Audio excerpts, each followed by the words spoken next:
I've been taking care of all this here since about 1920. It's a history lesson told through the eyes of the man who lived it. We was gonna sell a little whiskey to a feller that come Lily over here. Cornett has been gone for decades. I could hear Polly hollering, "Lily, Lily!" But today, he's alive. Then these big timber companies from these big cities come in here and cut every bit of the timber. Back working to maintain Kentucky's largest old-growth forest. And them trees are still growing. They're still hooked onto their roots, you see.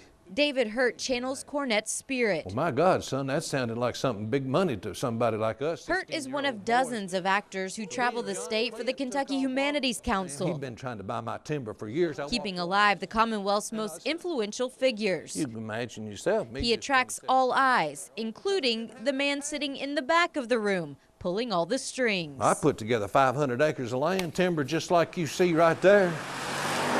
People were yelling at me in the other job. Nobody yells at me in this job. They actually like what I'm doing in this job. In his Lexington office, surrounded by the memories of his previous life, former Congressman Ben Chandler isn't missing the 9 years he spent in Washington. You know, you miss a lot.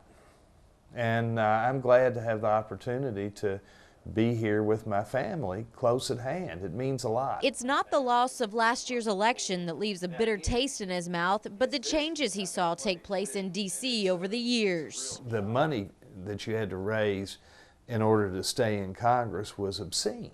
I was a moderate. The people on the left didn't necessarily like the votes that I cast, and the people on the right didn't necessarily like the votes that I cast. So I got yelled at by everybody. The Humanities Council fills this old house on Maxwell. Now look at that building, isn't that cool? Yeah. A fitting backdrop for what they're trying to do here. To push Kentucky's traditions and Kentucky's heritage.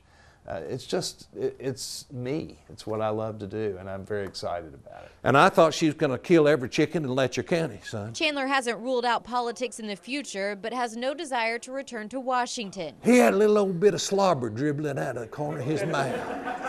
He's had enough pushing forward. Now it's time to do a little looking back. Not enough people know what happened in Kentucky's past, why we got to where we are. I don't think you make good decisions unless you know where you came from. Ain't why I come to see you, buddy. In Lexington, Miranda Combs, WKYT.